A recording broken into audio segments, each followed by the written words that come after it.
Morgan Nick was born on September 12, 1988, in the small town of Ozark, Arkansas.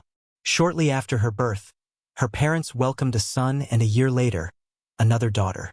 Morgan had a wonderful relationship with her younger siblings.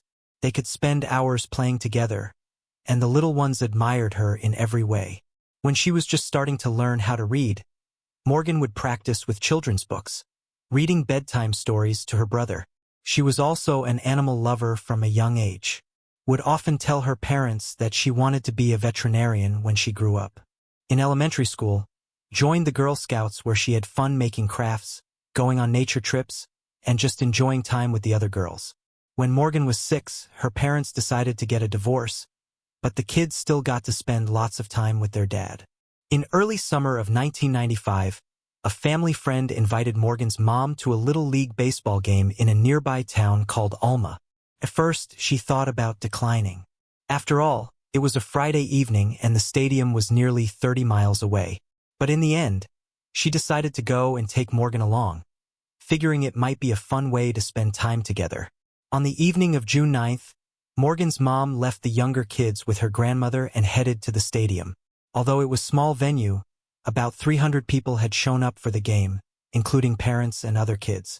She found her friends and they settled in to watch the game.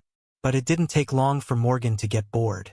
After a while, she noticed 2 kids she knew, and they invited her to come play and catch fireflies near the stadium. At first, her mom was hesitant to let her go.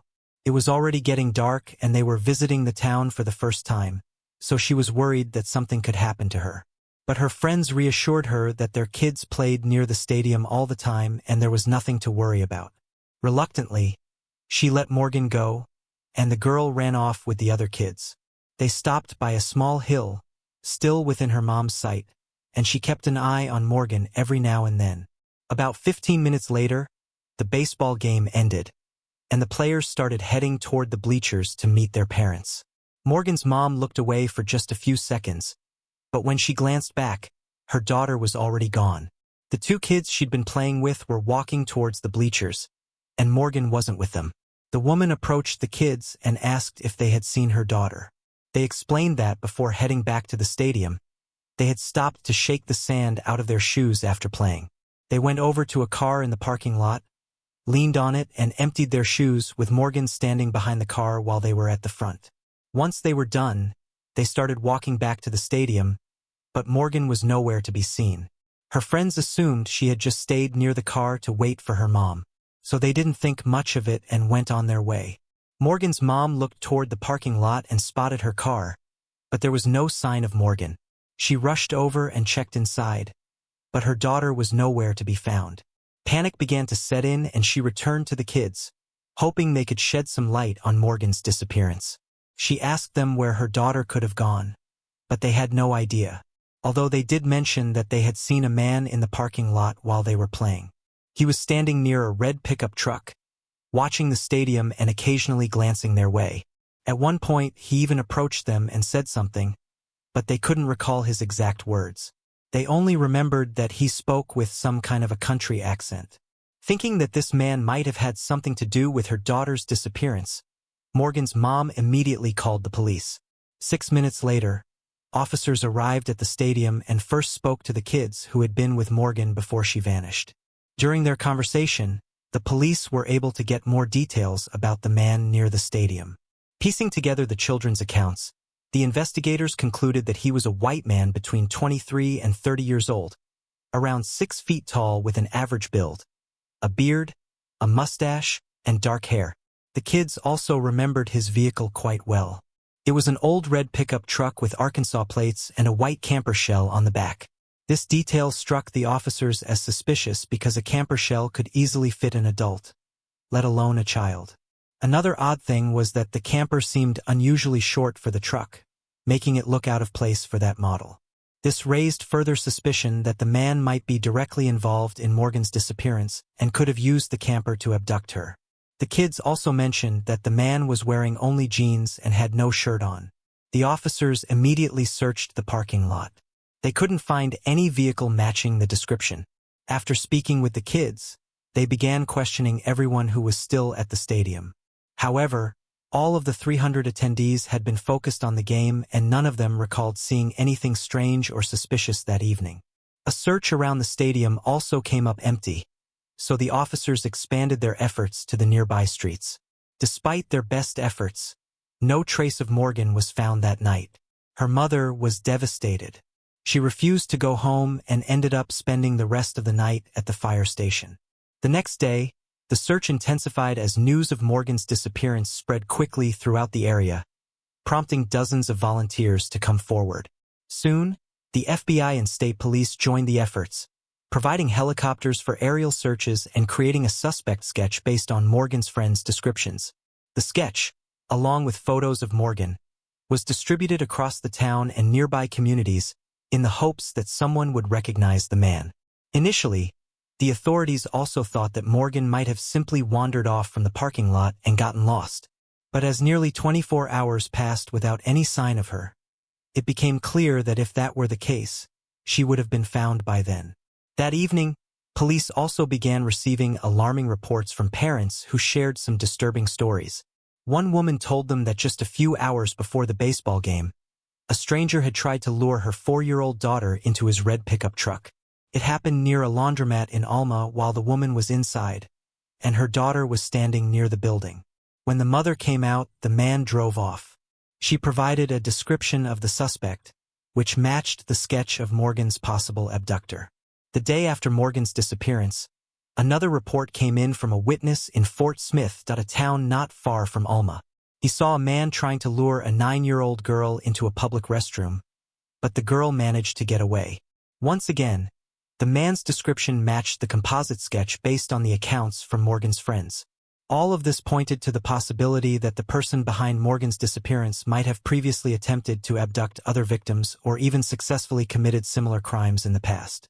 The police focused on locating the red pickup truck matching the witness description and began checking the backgrounds of known offenders in nearby towns. Over the next few weeks, investigators received hundreds of tips about potential suspects, but they either couldn't establish a connection or confirmed that the individuals had no involvement in the crime. Meanwhile, investigators continued to comb the area around the stadium, collecting various items that could potentially be considered as evidence. They found several cigarette butts, bottles, and other objects, which were sent to the lab for DNA analysis. But in the end, the police had no clear indication whether any of these items were actually connected to Morgan's disappearance. As for the red pickup truck, the police received nearly 250 calls from witnesses across various towns and even neighboring states, all reporting sightings of similar vehicles. The problem was that a lot of residents drove similar models. There were literally thousands of them. Investigators tried to check each owner, but once again, they found no evidence linking any of them to Morgan's disappearance. This continued for 2 weeks until the police received a surprising call. A resident of a town called Stuttgart, about a 3-hour drive from Alma, was on his property when he noticed a man trying to break into his car. The homeowner scared him off and the intruder immediately fled.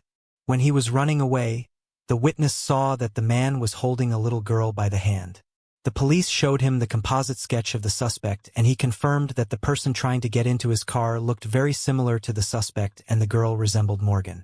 Investigators quickly launched a large-scale operation in Stuttgart, securing an area of about 10 square miles and deploying several dozen officers. Morgan's parents immediately headed to the town, hoping their daughter would be finally found. Hundreds of volunteers, along with the police, began searching the entire town and surrounding area.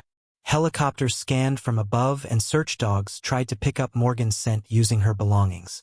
The search continued for 16 hours, but they found no trace of the missing girl. Eventually, the police began to doubt the witness's story. They conducted 2 polygraph tests, both of which suggested he was lying. Although the man insisted he was telling the truth, he eventually admitted that he had made up the entire story.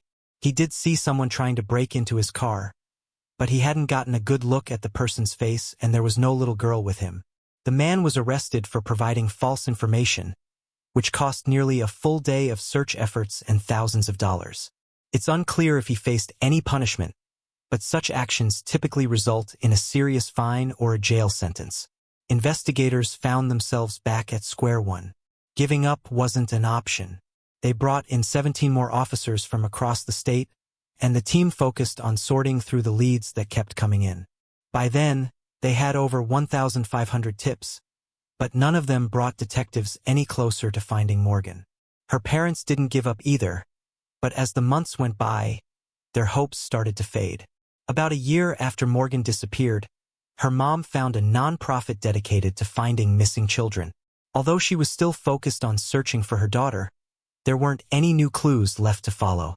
That's when she began helping other families who were going through similar tragedies, and she put her efforts into raising awareness about the dangers that could strike at any moment in a child's life.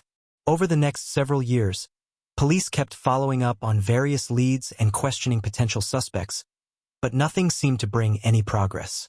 In 2001, 6 years after Morgan's disappearance, the FBI released an age-progressed image showing what she might look like. That same year, several well-known TV shows aired segments about her case, which led to an increase in the number of tips. Although most of these tips turned out to be dead ends, one in particular caught the investigators' attention. The caller claimed that the girl's body was buried on a property in Boonville, a small town about an hour from Alma. The police took this tip seriously because the person provided specific details about the case that had never been made public. In early 2002, they obtained a search warrant for the property. Bringing search dogs along, they dug up the entire area, but no trace of Morgan was found. Since then, the case remained cold for nearly a decade. In 2010, police received another tip about a possible location where Morgan's abductor might have held her, this time in another state. They conducted a search, but once again, there was no evidence to suggest the girl had ever been there. Interestingly, in 2017, police returned to search the same house, but this time for a different investigation. It turned out that a man who had once lived there was in prison for crimes against minors, and authorities suspected him in another similar case. But even then, the search turned up no new clues. In 2019, a new documentary about the case was released. For the first time since Morgan's disappearance, police shared a photo of the red pickup truck believed to be connected to the abductor. The vehicle had been briefly captured on someone's camera during the game, but the poor quality and angle made it nearly impossible to make out any important details. Following the documentary's release, police reached out to the public, asking for any information about who might have owned the truck. They received a series of new tips, but despite these efforts, they still couldn't make any progress in solving the case. This continued until 2021, when investigators finally named their main suspect in the case. The man was Billy Lynx, who had come to the police's attention in the early weeks of Morgan's disappearance. Lynx had a criminal record for offenses against minors, and he owned a similar red pickup truck. However, in 1995, police could not establish any connection between him and Morgan's disappearance, even after searching his truck. During his questioning, they felt that Billy was being honest about his innocence. He was also significantly older than 30, while detectives relied on Morgan's friends' accounts that described the abductor as being younger. Now, nearly 30 years later, detectives began to look at him again. This time, they hoped that modern DNA analysis tools could uncover any traces of Morgan's presence in his vehicle. But there were some issues. Billy had passed away in 2000 while serving time for an attempted abduction. Just 2 months after Morgan's disappearance, he tried to lure another girl into his car while she was standing outside a store. Her mother scared him off and reported the incident to the police, leading to his arrest. At that time, he was 70 years old, and he died of natural causes 5 years later while still in prison. Another complication was that police had no idea where Billy's pickup truck was, or if it even still existed after nearly 3 decades. The investigators focused on tracking down the pickup truck, and after some time, they managed to trace its chain of ownership since Billy's arrest. To the surprise of the detectives, they actually found the truck. It was still running, and the current owner agreed to let the police examine it. Initially, the detectives didn't get their hopes up too high, since any DNA evidence could have easily been erased or degraded over the years. But surprisingly, forensic experts found a few hairs in the truck bed that seemed to match Morgan's hair. The samples were sent to a Texas lab, equipped with the latest DNA analysis technology. for a closer look. Took 8 months, but finally there was a breakthrough. They managed to extract a DNA sample from the hair and compared it to Morgan's mother's DNA. The results indicated a close genetic match in the first degree of relation. In other words, the hair likely belonged to one of her children or siblings. Morgan's mother stated that she had never heard of Billy Lynx and had never met him in her life.